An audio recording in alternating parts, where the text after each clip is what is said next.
उर्दू खबर के मुअज़्ज़िज़ दोस्तों, मैं हूं माजिद मलिक और आप तमाम देखने और सुनने वालों को अस्सलाम वालेकुम।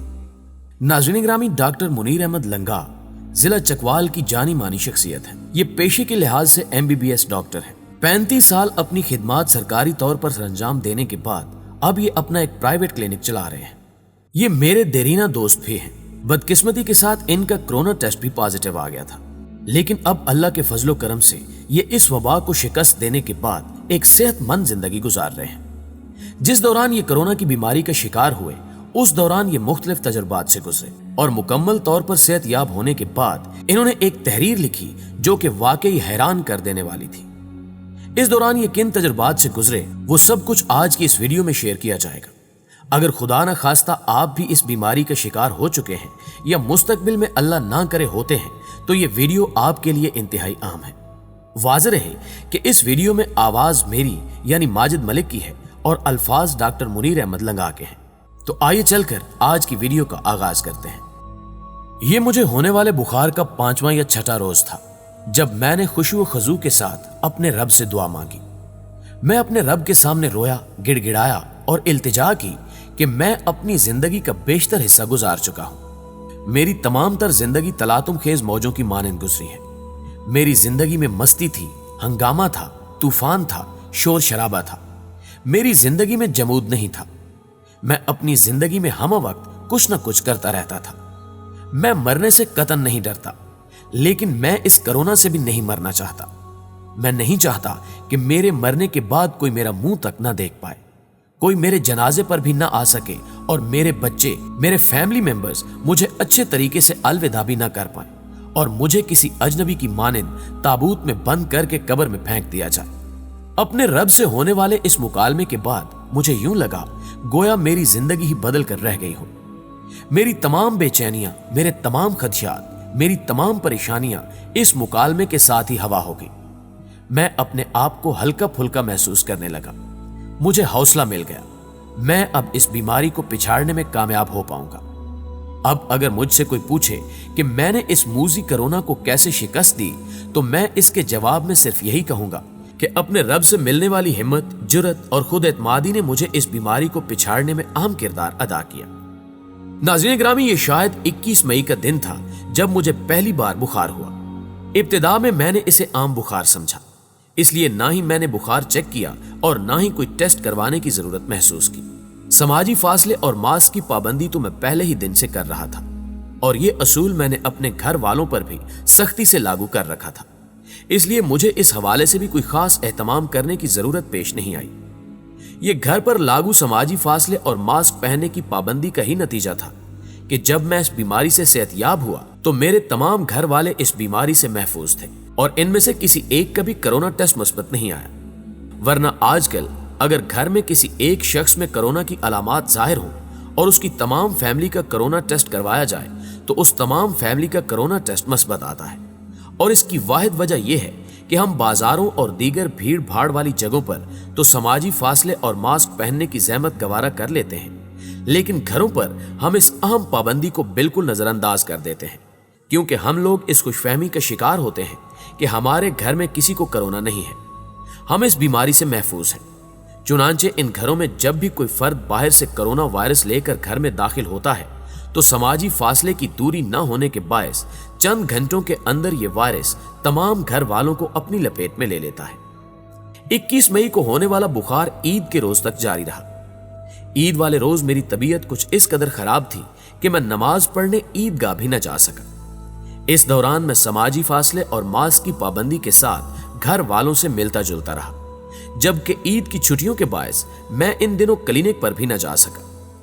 ईद की छुट्टियों के बाद मेरी तबीयत इस कदर खराब हो गई कि मैंने मुकम्मल सेहतयाबी तक क्लिनिक बंद करने का फैसला कर लिया। ईद के तीसरे रोज मेरे मेदे ने भी मेरे साथ बेवफाई शुरू कर दी और मुझे कै आना शुरू हो गई। इससे पहले मैंने कोरोना के बारे में इतनी संजीदगी से नहीं सोचा था, लेकिन अब मुझे लग रहा था कि शायद मेरी ये बीमारी कोरोना ही साबित ना हो। मैंने DHQ अस्पताल चकवाल के डिस्ट्रिक्ट फिजिशियन डॉक्टर मुस्तजाब हैदर और डॉक्टर साकिब मुस्तफा से राब्ता किया। उन्होंने मुझे बहुत अच्छे अच्छे मशवरे दिए और इदवायात तजवीज की। मैंने उनसे टेस्ट करवाने के बारे में दरियाफ्त किया। उनका कहना था कि टेस्ट करवाने में कोई हर्ज नहीं है, लेकिन टेस्ट के बाद भी आपने आइसोलेट ही होना है, तो आप पहले ही आइसोलेट हो जाएं और बाकी रूटीन के टेस्ट भी करवा लें। यूं 25 मई वो पहला दिन था जिस दिन मैंने अपने आप को आइसोलेट किया। मैंने बुखार होने की सूरत में पैनाडोल का इस्तेमाल शुरू किया। इसके अलावा इन्फेक्शन को रोकने के लिए एजोमैक्स की 500 मिलीग्राम वाली गोलियां इस्तेमाल करना शुरू कर दी। अपने जिस्म के दिफाई निजाम की तकवीयत की खातिर मैंने मल्टी विटामिन गोलियों के साथ साथ कैल्शियम की गोलियों का इस्तेमाल भी शुरू कर दिया। मैंने दिन में 2-3 बार स्टीम भी लेना शुरू कर दी और नमकीन पानी से गरारे भी करने लगा। मैंने फ्रूट का इस्तेमाल भी बढ़ा दिया और साथ ही मिल्क शेक और जूस वगैरह भी पीना शुरू कर दिए। इन तमाम कोशिशों के बावजूद मेरा बुखार कंट्रोल नहीं हो पा रहा था। मेरे घर में तीमारदारी के लिए मेरा बेटा डॉक्टर अब्दुल्ला मौजूद था। डॉक्टर अब्दुल्ला का साथ मेरे लिए बहुत गनीमत था। वो दिन में कई बार ऑक्सीमीटर के जरिए मेरी ऑक्सीजन चेक करता, बुखार देखता, जनरल कंडीशन नोट करता और अपने तमाम मुशाहिदात अपने उन दोस्तों के साथ शेयर कर देता जो उस वक्त रावलपिंडी और दीगर शहरों में कोरोना के मरीजों को डील कर रहे थे। मेरी वाइफ ने भी मेरी इस बीमारी में मेरा भरपूर साथ दिया। तिब्बी मसाइल से हटकर दीगर जितने भी मसाइल थे उन्हें हल करने की जिम्मेदारी मेरी वाइफ ने अपने जिम्मे ले रखी थी। मेरी बेटियां भी मेरे बारे में बेहद परेशान थी। डॉक्टर मारिया ने तो कई बार रावलपिंडी से चकवाल आने की इजाजत भी मांगी, लेकिन मैंने उसे सख्ती से मना कर दिया। गुज़श्ता 2 हफ्तों से मैं अपने उन नवासों से भी न मिल पाया था जिनके बगैर मेरी जिंदगी का एक पल गुजारना भी मुश्किल होता था, क्योंकि मैं नहीं चाहता था कि मेरी ये बीमारी मेरे जज्बातीपन के बायस घर के किसी दूसरे फर्द में मुंतकिल हो। बुखार के मुसलसल ना टूटने की वजह से मेरा बेटा डॉक्टर अब्दुल्ला भी परेशान हो चला था। वो मुझ पर जोर डाल रहा था कि मैं DHQ अस्पताल दाखिल हो जाऊं, लेकिन मैं समझता था कि ऐसा अभी मुनासिब नहीं है। गो कि मुझे इल्म था कि उस वक्त DHQ अस्पताल के कोरोना वार्ड में मरीजों का बेहतरीन इलाज किया जा रहा था, लेकिन मुझे यह भी पता था कि ईद के मौके पर लॉकडाउन खोलने के बायस पाकिस्तान भर में कोरोना के मरीजों की तादाद में कई गुना इजाफा हो चुका है। मैं कभी भी ये नहीं चाहता था कि मेरी वजह से अस्पताल में बिस्तरों की महदूद तादाद भर जाए और दीगर गरीबों मजबूर मरीज यहां दाखिल ना हो पाए। मुझे इल्म था कि मैं डॉक्टर हूं और घर पर भी बआसानी अपना इलाज कर सकता हूं, लेकिन एक नॉन टेक्निकल शख्स के लिए ऐसा मुमकिन नहीं होगा। डॉक्टर अब्दुल्ला की बात मैंने इस हद तक मान ली कि वो मुझे अस्पताल ले जाए और मेरे सीने का एक्सरे करवाए, ताकि एक्सरे के मुताबिक हम इदवायात को तब्दील कर सकें। सीने के एक्सरे में बीमारी के असरात जाहिर थे, लेकिन ये असरात इब्तिदाई नोयत के थे। अगर ये असरात शदीद होते तो मेरी ऑक्सीजन सैचुरेशन पर लाजमी असरअंदाज होते, लेकिन मेरा ऑक्सीजन लेवल 95-96 से कभी भी कम नहीं हुआ। बहरहाल मैं एक बार फिर घर चला आया और दोबारा पुरानी इदवायात का इस्तेमाल शुरू कर दिया। यह मेरी बीमारी का 10वां रोज था जब मेरी बुखार ने पहली बार बेस लाइन को टच किया। यह एक अच्छी अलामत थी। इससे जाहिर हो रहा था कि मेरा दिफाई निजाम बेदार हो चुका है और उसने कोरोना वायरस से जंग शुरू कर दी है। मैं समझ गया कि मेरी बीमारी की वापसी शुरू हो चुकी है।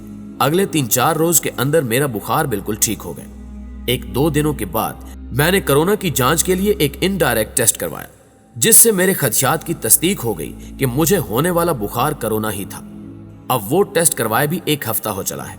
मेरी तमाम अलामत ठीक हो चुकी हैं। अब सिर्फ खांसी की अलामत बाकी है। इंशाअल्लाह ये अलामत भी जल्द ही दूर हो जाएगी, जिसके बाद मैं एक बार फिर अपनी मसीहाई का आगाज कर सकूंगा। मेरे चंद दोस्त मुझसे पूछते हैं कि कोरोना से बचने के लिए क्या करना चाहिए, तो मैं उनसे यही कहता हूं कि समाजी फासले का ख्याल रखना चाहिए और मास्क लाजमी पहनना चाहिए। नीज दिन में कई बार 20 सेकंड तक साबुन से हाथ धोना भी बेहद जरूरी है। यह मशवरा मैं आपको भी देना चाहूंगा। अगर हमने ऐसा ना किया तो फिर कोरोना बहुत ज्यादा नुकसान करने के बाद भी हमारी जान नहीं छोड़ेगा। जी तो दोस्तों, हमें पूरी उम्मीद है कि आज की इस वीडियो ने आपके इल्म में काफी इजाफा किया होगा और आप डॉक्टर साहब की बताई गई तमाम बातों से मुस्तफीद जरूर हुए होंगे। अगर वीडियो अच्छी लगे तो इसे लाइक करते हुए अपने दीगर तमाम दोस्तों के साथ भी शेयर कीजिए, ताकि वो भी इन कीमती मालूमात से इस्तेफादा कर सके। जल्दी हाजिर होते हैं एक नई वीडियो के साथ। तब तक अपना, अपने प्यारों का और गिरदो नवा के लोगों का ढेर सारा ख्याल रखिएगा। अल्लाह निगहबान।